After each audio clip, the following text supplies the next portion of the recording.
તો જય દ્વારકાધીશ મારા ભાઈઓ અને બહેનોને આગળ વધ્યા આપણી પહેલી અપડેટ બાજુ।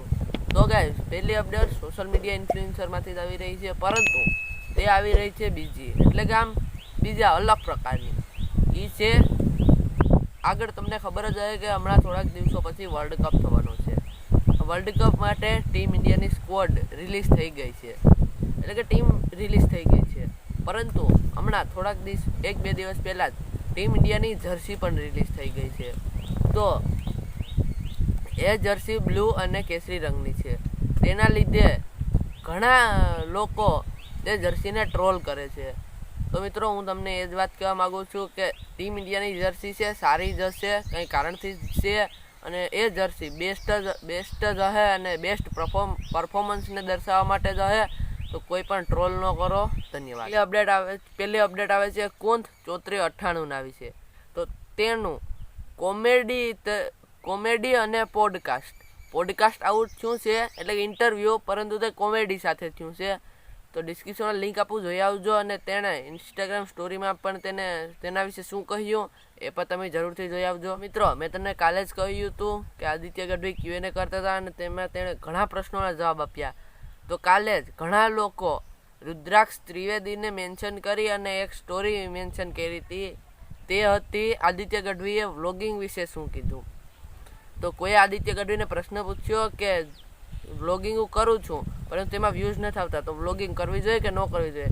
તો તેના વિશે આદિત્ય ગઢવીએ શું જવાબ આપ્યો કે જો તમને કન્સિસ્ટન્ટ રહેવું હોય ને વ્લોગિંગ કરવી હોય, વ્યૂઝ માટે નહીં, વ્લોગિંગ માટે, તો તમે વ્લોગ બનાવો, પરંતુ જો તમારે વ્યૂઝ માટે બનાવવું હોય તો ન બનાવતા। તો એ સ્ટોરી બધાએ મેન્શન કરી છે રુદ્રાક્ષ ત્રિવેદીને। તેણે કહ્યું છે કે ના, હું નથી આ। તો મિત્રો આજની ત્રીજી અપડેટ આવે છે અમિત રિંકલ વ્લોગ્સના વિશે। તો તેની દીકરી છે શિવાની, જીણકી છે, અને તેના ઘરે આવ્યા હતા મહેમાન, સબસ્ક્રાઈબર, અને તે તેના માટે લઈને આવ્યા છે ગિફ્ટ। તો હું તમને ડિસ્ક્રિપ્શનમાં લિંક આપું, શું ગિફ્ટ આપ્યું અને શું થયું તે જરૂરથી તમે જોઈ આવજો। તો મિત્રો આજની ચોથી અપડેટ આવે છે ખજૂરભાઈના વિશે। તો તમને ખબર હશે ખજૂરભાઈ અમેરિકામાં છે, બોસ્ટન શહેરમાં અટાણે અહીંયા ફરવા ગયા છે। તો ત્યાં પણ તેને ઓળો અને રોટલો બનાવ્યા।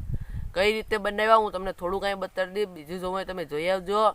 એ પણ ચેલેન્જિંગ રીતે બનાવ્યા। બીજા એના મિત્રોએ તેને ચેલેન્જ આપ્યું હતું અને તે ચેલેન્જ લઈને તેણે ઓરો અને રોટલો બનાવ્યા। રોટલા છે, બીજો સામાન છે, એને કઈ રીતે મેળ કર્યો હું તમને ડિસ્ક્રિપ્શનમાં લિંક આપીશ, જરૂરથી જોઈ આવજો। નમસ્કાર, જય શ્રી કૃષ્ણ, હું છું તમારો પ્રિય ખજૂર। કેમ છો બધા? આજે જોરદાર ચેલેન્જ મળી ગઈ છે મહેશ દાદા અને તરુણ તરફથી। અમેરિકાની અંદર આ બે લોકો મળીને રીંગણનો ઓળો બનાવવાના છે। જિંદગીમાં ક્યારેય રસોડામાં ઘૂસ્યા નથી, પણ આજે આ લોકોએ ચેલેન્જ એક્સેપ્ટ કરી છે કે ભાઈ આ લોકો રીંગણનો ઓળો બનાવશે, બરાબર? ભાઈ રસોડામાં તમારી યારે ઘૂસી તો છીએ અમે દર વખતે। ઘૂસો છો પણ ક્યારે કર્યું નથી કઈ। અરે શાકભાજી સુધારી દે, ફલાણું એ વસ્તુ શાકભાજી સુધારવી અને બનાવવું બહુ અઘરું છે ભાઈ। તમે ચેલેન્જ એક્સેપ્ટ કરી છે ને, ગિનીસ બુકમાં આમ જો નામ આવે તો જ બકે। રૂમમાં બહુ મોટી વાતો કરતા હતા કે આજે રીંગણનો ઓળો બનાવીએ, એટલે સીધા જોઈએ છે આપણે અમેરિકાની બોસ્ટનની માર્કેટમાં રીંગણનો હું લાવવું પડશે ને, મોટા રીંગણા લાવ। બસ હવે સુવાડા જોઈએ, અલાર્મ નો વાગે અમેરિકામાં।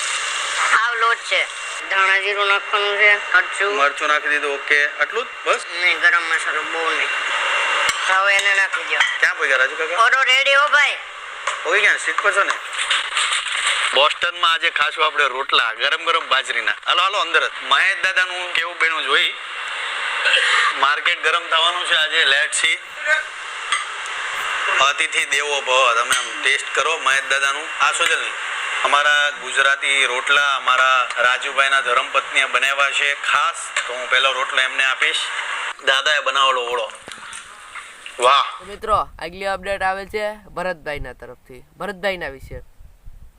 તો ઘણા લોકો તેને કહે છે કે ભરતભાઈને તો ગોબાઓ પડી ગયા, હવે તે કોઈ પણ સોશિયલ મીડિયામાં નહીં જોવા મળે, પરંતુ તેણે કીધું છે કે કંઈ નથી થયું, થોડીક તબિયત ખરાબ છે એટલે નહીં વ્લોગ કે કંઈ નથી આવતા, પરંતુ જરૂરથી આગળ આવશે જ, એવું કંઈ નથી કે તે સોશિયલ મીડિયામાંથી ગયા નથી। મિત્રો આગળની ખબર આવે છે, મેન ખબર એ છે કેસુર કિંગ તરફથી। તો તમને ખબર છે કેસુર કિંગ પરેશભાઈને અહીંયા આવ્યા હતા અને ત્યાં આવીને તેણે સગાઈનો શું ખુલાસો કર્યો એ હું તમને વિડીયો બતાડું, તે તમે જોઈ લીધો। હું કહી તો તમને એટલું સમજાશે નહીં। આવવાનું જ નથી એવું કરવાનું છે. અને આ વખતે ફેમિલી સાથે મમ્મીને અને પપ્પાને ને બધાને લઈને આવવાનું છે. સોમનાથના દર્શન કરાવીએ આપણે વીઆઈપી. ખબર કરવી હવે ફાઇનલ છે ને. હાલો તો ભાઈ હવે છે ને બ્લોગમાં જે જોતા હોય ને તમારા જન્મમાં કોઈ છોકરી હોય ને કિશોરભાઈ આ ભાઈ માટે તો મને જરાક છે ને કમેન્ટ કરજો. હારા એટલે સોશિયલ મીડિયામાં એક્ટિવ હોય એવું કે ટૂંકમાં બ્લોગિંગ કરે ને એવું હે તો ભાઈ કોઈ આપણે એવું કરવાનું છે કે ભાઈ ટૂંકમાં બ્લોગિંગ કરતા હોય ને સોશિયલ મીડિયામાં એક્ટિવ હોય ને એવી આપણે લેડીઝ જોઈએ.